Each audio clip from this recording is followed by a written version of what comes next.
According to the CDC, overall, an estimated 41% of U.S. adults have avoided medical care during the pandemic because of concerns about COVID-19, including 12% who avoided urgent or emergency care, 31.5% who avoided routine care. It's one of those sneaky collateral things that's been so catastrophic during the pandemic, just how big of a boogeyman a trip to the hospital could be, which could prevent people from nipping small problems before they come even bigger problems.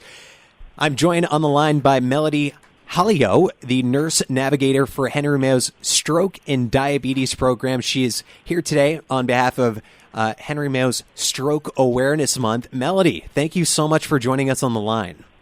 Thank you so much for having me. Of course, strokes to me are one of those onset, just spur of the moment things. Are strokes preventable? Absolutely. The National Stroke Association says that strokes are up to 80% preventable with lifestyle and medical problem modification. And talk to me about the Advanced Primary Stroke Center at Henry Mayo. That's you guys have kind of gotten like the gold standard blessing, right? We have. So we've received the gold standard from the Joint Commission and the American Heart and Stroke Association for 9 years in a row for excelling in our stroke care of our patients from the time they walk into the hospital to the time they're discharged. So what kind of treatment do you guys offer to people that have had strokes or have recurring strokes or anything like that?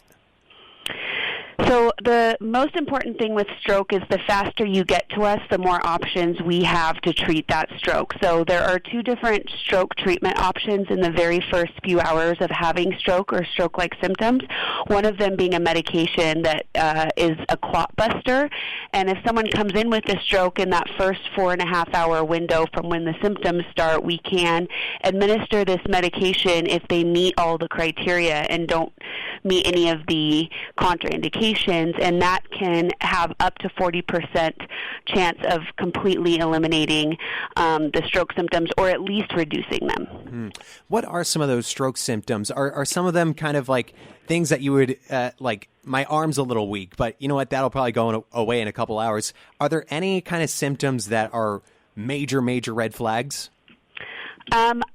I feel like all stroke symptoms should be major red flags. Like I said, because of the time constraint on our stroke treatment, we really encourage people the minute they notice any of their symptoms to come to the hospital. And the big ones that we tell people to look for are one side of the body feeling weak or numb, even if it's just your arm, your leg. Sometimes it can be your face that's drooping. We have a lot of facial numbness, but it's on one side of the body. And we really encourage people not to wait and see if it goes away, but definitely come in and get it checked out.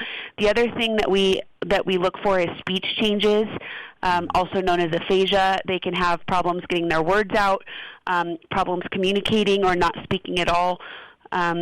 Vision changes, dizziness, all those kind of things. But I really encourage people to not minimize and to come in immediately. So I noted the CDC statistic, a lot of people avoiding the hospital. Have you seen that kind of avoidance here in Santa Clarita, specifically at Henry Mayo? We've definitely seen a decrease in our stroke numbers overall, as well as our emergency room visits.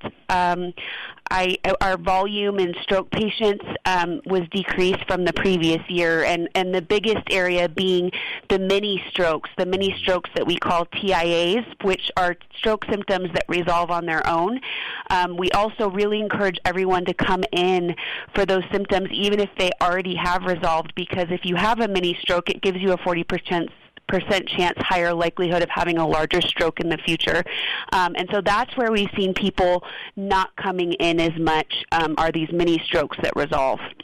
She is Melody Halio, the nurse navigator for Henry Mayo's Stroke and Diabetes program. May is Stroke Awareness Month. If you want some more info, you can go to henrymayo.com, and under their services, you can find the Stroke Center page. You can also give them a call at 661-200-2000. I know that you guys have a stroke support group. Talk to me a little bit about that. Is it that specifically at the hospital, or where does that meet?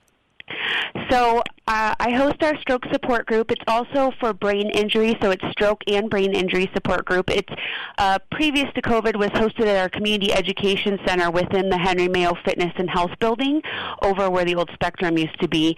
It has been being held virtually due to the pandemic, and now we're just starting to do a limited capacity in person again. And for anyone who has had any sort of stroke, brain injury, or are caregivers of people around them with those things, we really would love to have you.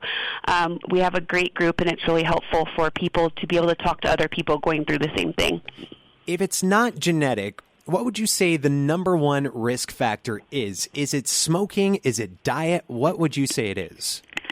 I would say probably high blood pressure is the biggest one. Smoking is also a really large risk factor, high cholesterol, I can't believe people are still out here smoking cigarettes. I can't believe that, Melody.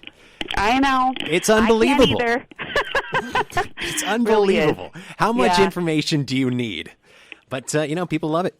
People are addicted. Check them out. It is Stroke Awareness Month at Henry Mayo. I assume that it is Stroke Awareness Month across the nation. She is Melody Halio, the nurse navigator for Henry Mayo's Stroke and Diabetes program. Again, you can go to henrymayo.com, find the Stroke Center website or the page. It is the gold standard, the Advanced Primary Stroke Center. You can give them a call at 661-200-1440 to tap in right to the Stroke Center itself. Of course, if you have had a stroke or any kind of brain injury, as Melody said, then the stroke support group, it is still going on in the pandemic. You can reach them and find out where and when. Melody, thank you so much for coming on and talking to us a little bit about this. And don't be a stranger in the future. Anytime you want to come on and give the public some information, you are welcome. Oh, thank you so much, and thanks for having me. Of course. Take care. You too. Bye-bye. Bye. It is 4:22. Time for a quick break. More music coming up in 1 minute.